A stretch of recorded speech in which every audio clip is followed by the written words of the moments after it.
For a Georgia defense that prides itself on developing elite talent, perhaps one of its most recent success stories wears number 17 in the secondary. Kirby Smart and the coaching staff didn't know who Dan Jackson was when he enrolled at the University of Georgia, but they and the rest of the college football world know him now. I mean, this is one of the greatest stories of college football that nobody talks about. Dan Jackson has the football! Like, we didn't recruit him.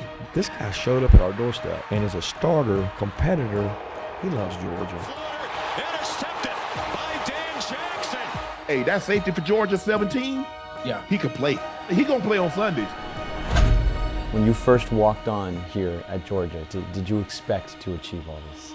I mean, I dreamed of stuff like this, but once you're putting in the work, you know, you build the confidence and you build the relationships with guys, and they help you become the player you are, and then taking it day by day, and you know, that's what it's led to. Before Dan Jackson was the captain of one of the best defenses in the country, the 6'1" safety was an overlooked three-sport athlete at North Hall High School in Gainesville, Georgia. Our high schoolers now were in middle school when he was here, so they saw him play high school football, and now of course everybody's a Georgia fan, and they're watching him on TV, huge Dan Jackson fans. It's cool to have a hometown hero like that.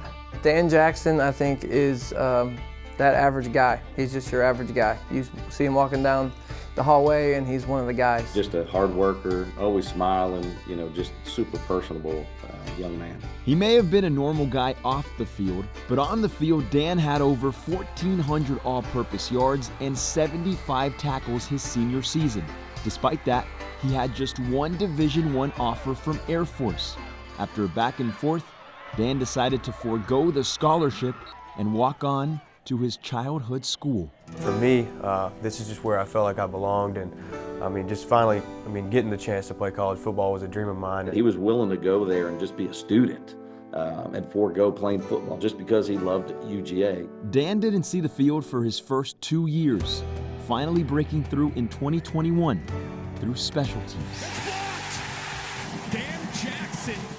You know, when I first got to Georgia, I know that I wasn't, big enough to get on the field yet, but just buying into the process and building the relationships, guys on the team around me just gave me confidence, and then when I did get my chance, just being able to make the most of it.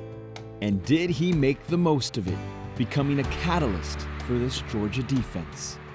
To think that guy came to Georgia on his own without us even recruiting and to make the plays he's made, I think about where we'd be without him. A lot of respect for him and his leadership, and really, you look at a guy like Dan Jackson, he is what college football is all about, guys. Now a sixth-year senior, Dan worked his way from scout team to special teams to captain, nearing the leaders in tackles and forced turnovers for Georgia this season. You have to believe in yourself and have a competitive fire to say, I'm gonna go walk on in Athens. And not only that, but I'm gonna go get on the field in Athens. He's shown that, hey, I can be a walk-on. I do have those skill sets, but I can be a walk-on and I can make it. You said, I want to play at Georgia, I want to be in Athens. What has it meant to wear the G? I mean, everything. This is what I knew growing up. You know, there's something very special about the G, and I know that I played my last game in Sanford Stadium, but you know, I couldn't be more thankful for my time here, and I'm thankful that it's not done yet. So.